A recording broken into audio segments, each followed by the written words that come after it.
नमस्कार, अपना बिहार में आपका बहुत बहुत स्वागत। आपके साथ मैं हूं संतोष गंगवार। बुलेटिन की शुरुआत करेंगे सबसे महत्वपूर्ण खबर के साथ। पहलगांव आतंकी हमले पर एक्शन में है सरकार। केंद्रीय गृह मंत्री अमित शाह श्रीनगर पहुंच चुके हैं। गृह मंत्री कर रहे हैं हाई लेवल मीटिंग। राजभवन में हाई लेवल मीटिंग ये जारी है। आज रात श्रीनगर में ही रहेंगे अमित शाह। तस्वीरें भी आपकी टेलीविजन स्क्रीन पर है। पहलगांव में आतंकी हमला हुआ है। हमले में अब सरकार एक्शन मोड में नजर आ रही है। केंद्रीय गृह मंत्री अमित शाह श्रीनगर पहुंच चुके हैं। गृह मंत्री हाई लेवल मीटिंग कर रहे हैं। राजभवन में यह हाई लेवल मीटिंग जारी है। आज रात श्रीनगर में ही रहेंगे अमित शाह। तस्वीरें भी आप तक पहुंचा रहे हैं। आतंकी हमले में एक्शन में अब केंद्र सरकार नजर आ रही है। अमित शाह श्रीनगर पहुंच चुके हैं और जहां पर हाई लेवल मीटिंग लगातार जारी है। राजभवन में यह हाई लेवल मीटिंग हो रही है और इस मीटिंग में यह तय किया जाएगा कि अब आगे कदम क्या उठाना है। आज रात श्रीनगर में ही अमित शाह रहेंगे।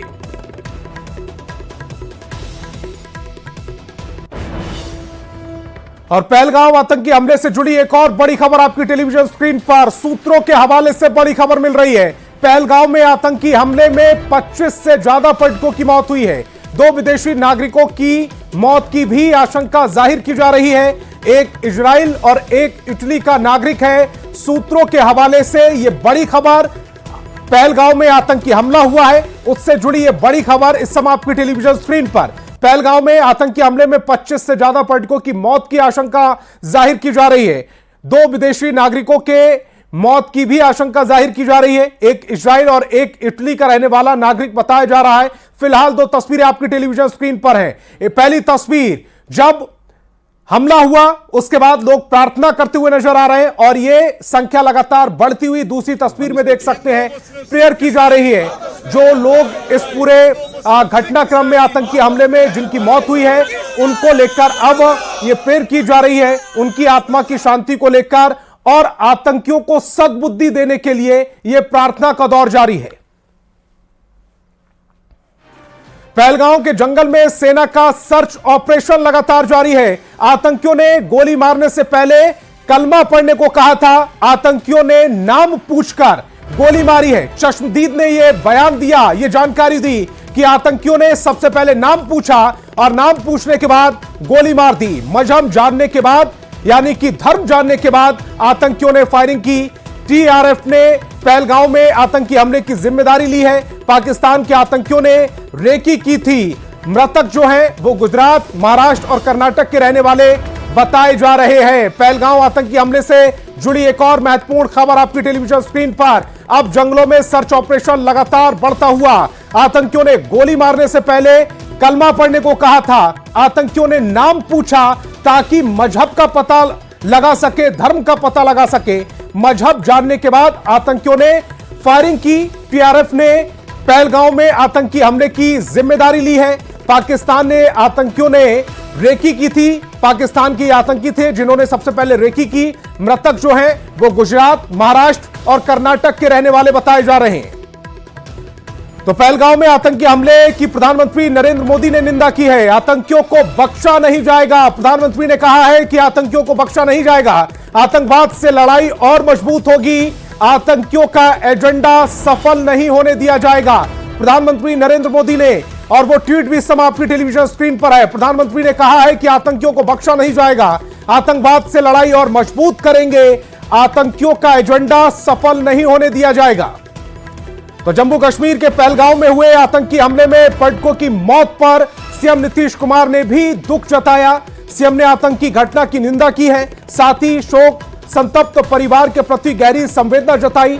सीएम ने घायलों के जल्द स्वस्थ होने की कामना की। साथ ही कहा कि आतंक के खिलाफ पूरा देश एकजुट है।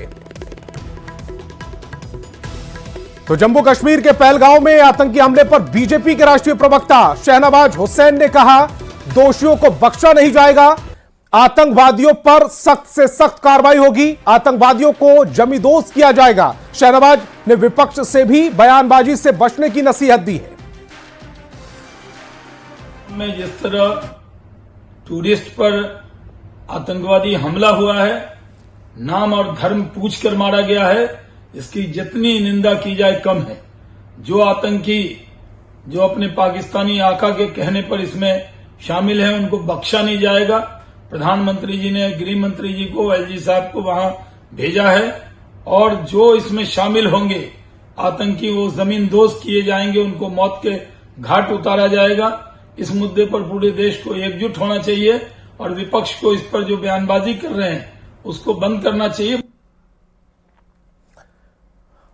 और बिहार चुनाव से जुड़ी एक बड़ी खबर, दिल्ली में बीजेपी अध्यक्ष जेपी नड्डा से केंद्रीय मंत्री और एलजेपी रामविलास के राष्ट्रीय अध्यक्ष चिराग पासवान ने मुलाकात की है। दोनों के बीच बिहार विधानसभा चुनाव को लेकर गठबंधन और चुनावी रणनीति पर चर्चा हुई। जेपी नड्डा के बुलावे पर चिराग पासवान मिलने पहुंचे। इस दौरान यह बातचीत हुई है। तस्वीर फिलहाल आपकी टेलीविजन स्क्रीन पर है। चिराग पासवान और जेपी नड्डा की मुलाकात की तस्वीर और बिहार चुनाव से जुड़ी यह मुलाकात हुई है। दोनों के बीच बिहार विधानसभा चुनाव को लेकर गठबंधन और चुनावी रणनीति पर चर्चा हुई है।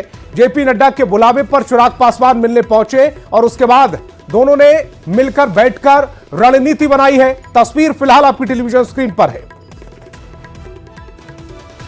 तो नड्डा के बुलावे पर चिराग पासवान मिलने पहुंचे और इस मुलाकात में बिहार विधानसभा चुनाव केंद्र में रहा है। गठबंधन किस तरह से होगा, सीट का बंटवारा किस तरह से होगा और रणनीति क्या होगी, इस पर मंथन किया गया है। चिराग पासवान, जब जेपी नड्डा ने उन्हें बुलावा भेजा तो चिराग पासवान मिलने पहुंचे और जो तस्वीर निकल कर आई है उसमें चिराग पासवान मुस्कुराते हुए नजर आ रहे हैं। जेपी नड्डा के चेहरे पर भी कोई शिकन नहीं है, चिंता नहीं है, यानी कि यह मुलाकात सकारात्मक इन तस्वीरों से नजर आ रही है। दिल्ली में यह मुलाकात हुई है। गठबंधन और चुनावी रणनीति पर चर्चा की गई है। अमितेश हमारे संवाददाता ज्यादा जानकारी के साथ फोन लाइन पर जुड़ रहे हैं। अमितेश, मुलाकात क्या हो गई या जारी है और कुछ बाहर निकल कर आया है? किस एजेंडे पर यह मुलाकात हुई है?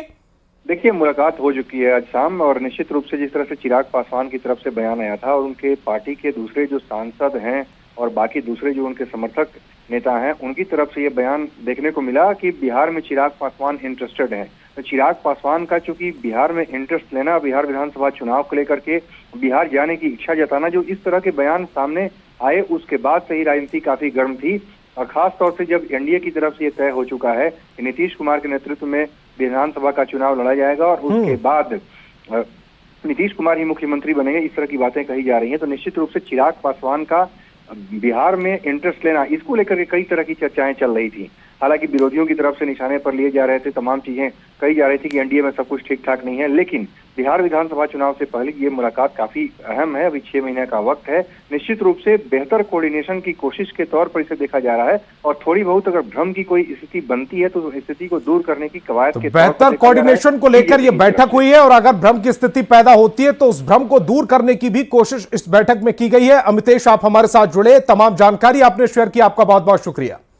और लॉ एंड ऑर्डर पर बिहार में सियासत लगातार जारी है। जेडीयू विधायक गोपाल मंडल ने विरोधियों के आरोप को अपने ही अंदाज में जवाब दिया है। लॉ एंड ऑर्डर पर जेडीयू विधायक ने दिलचस्प तरीके से जवाब दिया।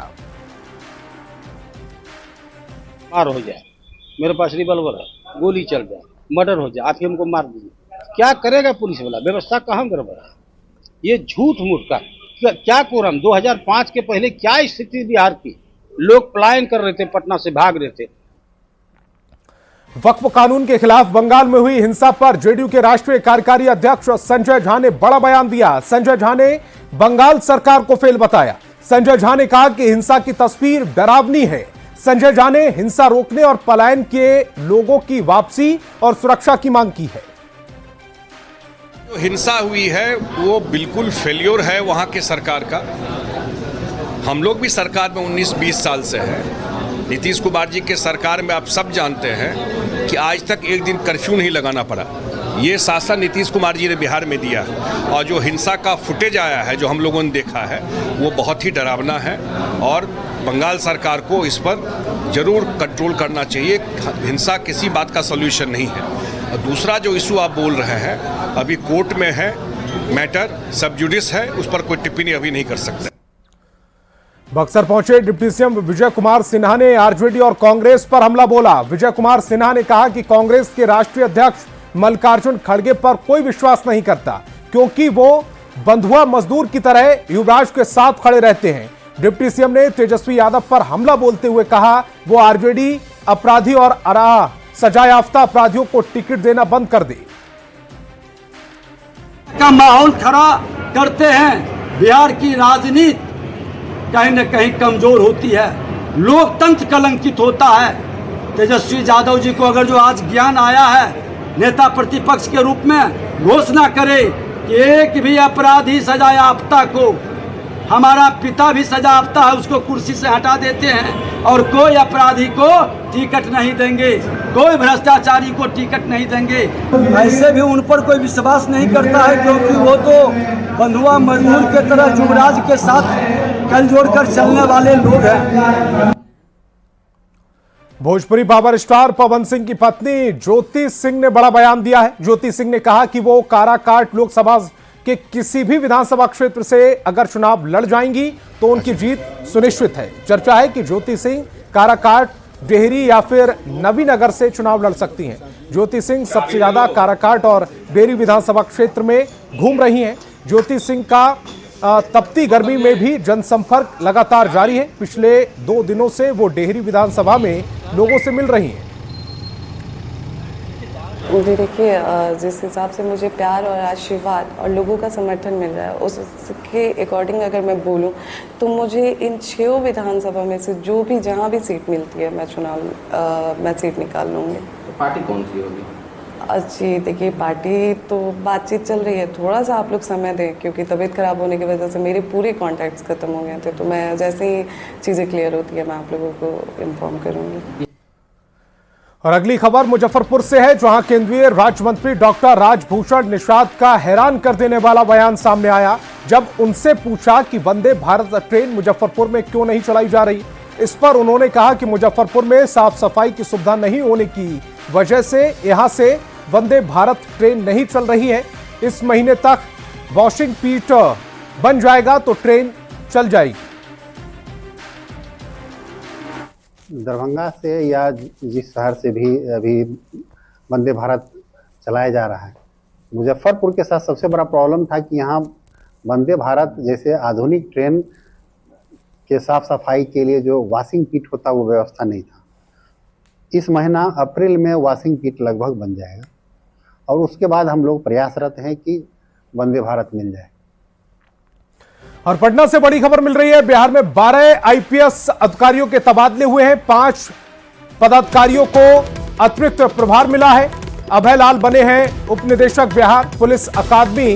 राजगीर तोहिद परवेश बनाए गए हैं डीआईजी सीआईडी।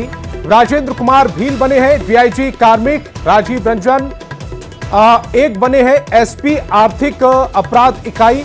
वीणा कुमारी बनी है एसपी रेल मुजफ्फरपुर। विनय तिवारी बने हैं एसपी आर्थिक अपराध इकाई। चंद्र प्रकाश बने सहायक निदेशक पुलिस अकादमी राजगीर।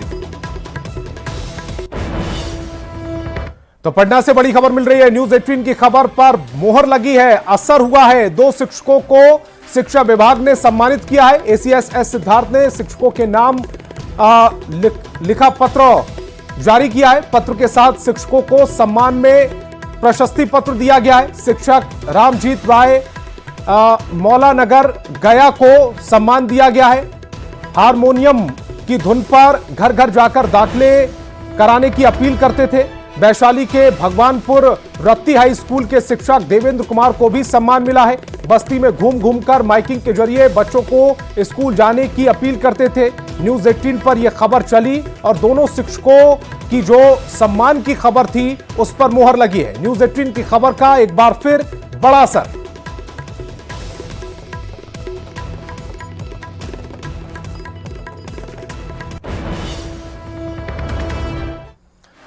और सासाराम से बड़ी खबर मिल रही है, सिविल कोर्ट से कैदी फरार हुआ है। कोर्ट लाने के दौरान कैदी फरार हो गया। कैदी आनंद पुलिस को चकमा देकर फरार हुआ है। 16 लीटर शराब के साथ उसे पकड़ा था। सासाराम से बड़ी खबर, जहां सिविल कोर्ट के कैदी फरार हुआ है।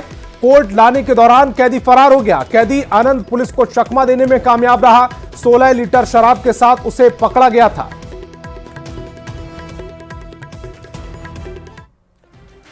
और अमेरिका के उपराष्ट्रपति जेडी वेंस भारत दौरे पर है। राजस्थान के जयपुर पहुंचे अमेरिका के उपराष्ट्रपति जेडी वेंस ने भारत के साथ मजबूत आर्थिक और रणनीतिक संबंध बनाने की आवश्यकता पर जोर दिया। उपराष्ट्रपति लेडी ने प्रधानमंत्री मोदी की लोकप्रियता की सराहना की। प्रधानमंत्री मोदी के प्रति जो बाइडेन सरकार के रुख का जिक्र करते हुए बेंस ने कहा कि पिछली सरकारें प्रधानमंत्री मोदी की सरकार की आलोचना करती थीं, लेकिन उनकी नजर में वह लोकतांत्रिक दुनिया के सबसे मजबूत लोकतांत्रिक नेता हैं। उन्होंने प्रधानमंत्री मोदी से कहा, उनकी अप्रूवल रेटिंग ऐसी है कि मुझे उनसे जलन होती है। Administration saw India as a source of low-cost labor on the one hand, even as they criticized the Prime Minister's government, arguably the most popular in the democratic world. And as I told Prime Minister Modi last night, he's got approval ratings that would make me jealous. But it wasn't just India. This attitude captured too much of our economic relationship with the rest of the world. So we shipped countless jobs overseas, and with them our capacity to make things, from furniture, appliances, and even weapons of war. We traded hard power for soft power, because with economic integration, we were told, would also come peace through sameness. तो इस bulletin में फिलहाल इतना ही। आप देखते रहिए news 18 Bihar Jharkhand.